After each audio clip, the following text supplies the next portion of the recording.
Ladies and gentlemen, it is my great pleasure to address you on this important victory. I would like to describe what we achieved in this victory and what it portends. But let me try, since it's getting towards the end of a long afternoon, to try to summarize what I think all of the speakers have alluded to and what this is really all about. It is, I suggest, about humanity versus political expediency. Humanity is the face of human dignity. Humanity is the face of democracy. Humanity speaks of pluralism. Humanity speaks of liberty. The mantra of diplomacy, as described as the maintenance above all else of smooth relations with other countries, all governments. I recently read a book which I really commend to your attention, and I was thinking about it as I listened to many of the speakers. It's a fantastic book. It is called In the Garden of the Beasts, and the author is an individual named Lawson.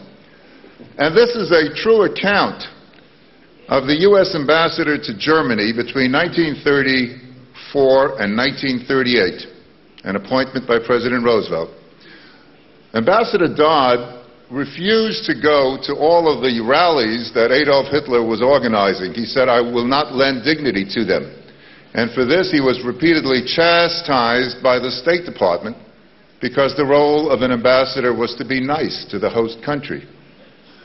Finally, in 1938, the State Department succeeded in removing him as ambassador, replaced a career ambassador whose first move in 1938 was to attend one of Hitler's Nuremberg rallies. Now, I say this because if we look at what we accomplished, it all makes a lot of sense if we put it within this paradigm of human dignity versus political expediency. So let me just sum up by saying briefly 5 points about what was in fact accomplished and 5 points about where we need to go. The most single accomplishment as a result of delisting, the accomplishment that Patrick Kennedy spoke so eloquently about, is that by having been delisted, you have been humanized again.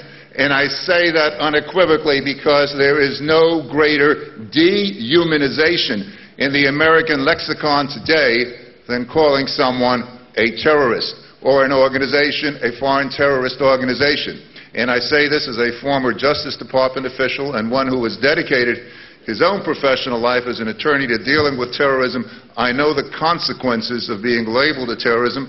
They are severe because when the terrorist label applies, it means that someone has done a terribly odious deed and that there is sufficient information and evidence to support it. Well, that odious reference has now been deleted, and again, as Patrick Kennedy pointed out, the use of that label has enabled Iraq to believe that it has license because these are not normal human beings. They have no rights. There are no legal obligations to them under international law. They can shoot at them at will. And if a government allows such individuals and organizations to be labeled without warrant as foreign terrorist organizations, then in the words of U.S. law, that is facilitation of the consequences that occurred. So, the most important thing, you are now in a position where you can shape as legitimate actors the future of Iran. And as Madam Rajavi pointed out, the first tangible consequence of the delisting in Iran is, quote, the revitalization of the morale of our youth.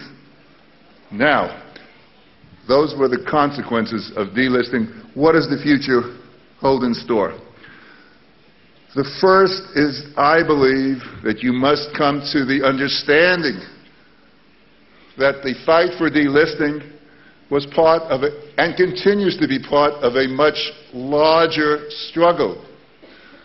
The most drastic and dramatic remedy that exists in the U.S. Constitution is called a writ of mandamus. Why? Because we have separation of powers. Here, in a writ of mandamus, the judicial branch, the judiciary, tells the executive branch, you are falling down on your duty, you are commanded to do this. And that's what happened. Because the State Department was told, you must by October 1st delist, regardless of the busy schedule of the Secretary or anything else, or else we will delist for you. Now, I say this with some pride because I was one of the first proponents of the idea of using the writ of mandamus. And I say this because I had personal experience with it.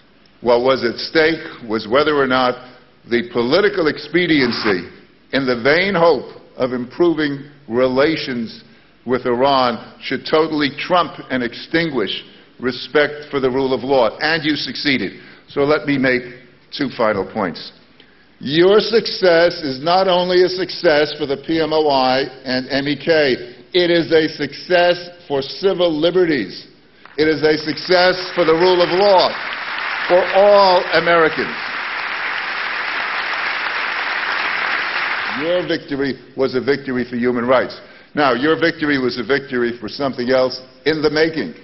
In the making.